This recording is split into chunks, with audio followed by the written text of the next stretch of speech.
नमस्कार दोस्तों, भक्ति वॉइस में आपका स्वागत है।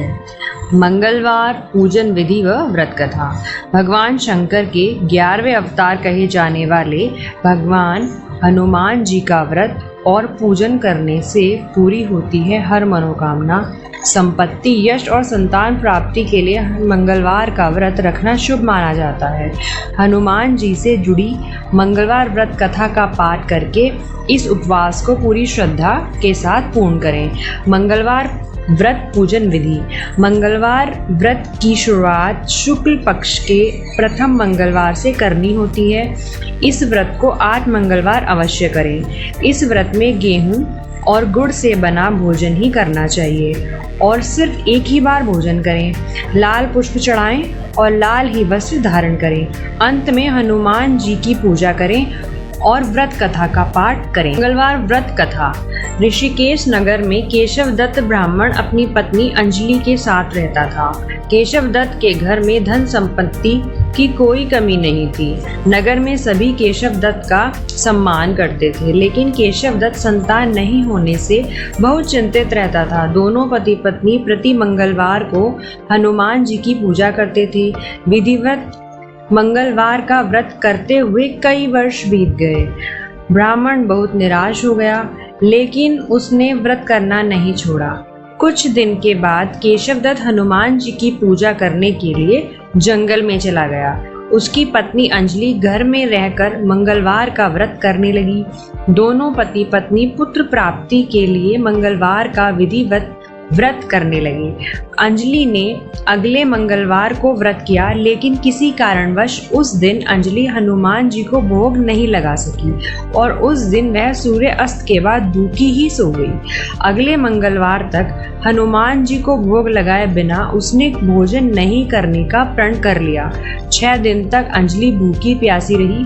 7वें दिन मंगलवार को अंजलि ने हनुमान जी की पूजा की, लेकिन तभी भूख प्यास के कारण अंजलि बेहोश हुई। हनुमान जी ने उसे स्वप्न में दर्शन देते हुए कहा, उठो पुत्री, मैं तुम्हारी पूजा पाठ से बहुत प्रसन्न हूँ। तुम्हें सुंदर और सुयोग्य पुत्र होने का वर देता हूँ।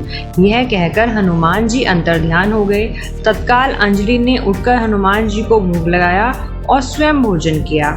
हनुमान जी की अनुकंपा से अंजलि के एक सुंदर शिशु को जन्म दिया। मंगलवार को जन्म लेने के कारण उस बच्चे का नाम मंगल प्रसाद रखा गया। कुछ दिन बाद अंजलि का पति केशव दत्त भी घर लौटा। उसने मंगल को देखा तो अंजलि से पूछा, यह सुंदर बच्चा किसका है?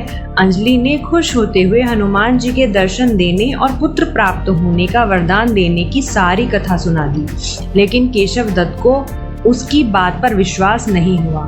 उसके मन में पता नहीं कैसे यह कलुषित विचार आ गया कि अंजलि ने उसके साथ विश्वासघात किया है। अपने पापों को छिपाने के लिए अंजलि झूठ बोल रही है। केशव दत्त ने उस बच्चे को मार डालने की योजना बनाई। एक दिन केशव दत्त स्नान के लिए कुएं पर गया। मंगल भी उसके साथ था। केशव दत्त ने मौका देखकर मंगल को कुएं में फेंक दिया और घर आकर बहाना बना दिया कि मंगल तो कुएं पर मेरे साथ पहुंचा ही नहीं। केशव दत्त के इतने कहने के ठीक बाद मंगल दौड़ता हुआ घर लौट आया। केशव दत्त मंगल को देखकर बुरी तरह हैरान उठा। उसी रात हनुमान जी ने केशव दत्त को स्वप्न में दर्शन देते हुए कहा, तुम दोनों के मंगलवार के व्रत करने से प्रसन्न होकर पुत्र जन्म का वर मैंने दिया था, फिर तुम अपनी पत्नी पर शक क्यों करते हो? उसी समय केशव दत्त ने अंजलि को जगाकर उससे क्षमा मांगते हुए स्वप्न में हनुमान जी के दर्शन देने वाली सारी कहानी सुनाई। केशव दत्त ने अपने बेटे को हृदय से लगाकर बहुत प्यार किया। उस दिन के बाद सभी आनंद पूर्वक रहने लगे। मंगलवार का विधिव्रत करके केशव दत्त और उसके सभी कष्ट दूर हुए। इस प्रकार जो स्त्री पुरुष विधिवत मंगलवार का व्रत करके व्रत कथा सुनते हैं, हनुमान जी उनके सभी कष्ट दूर कर घर में धन संपत्ति का भंडार भर देते हैं। शरीर के सभी रक्त विकार के रोग भी नष्ट हो जाते हैं। कथा सुनने के बाद आरती अवश्य करें। देखने के लिए धन्यवाद।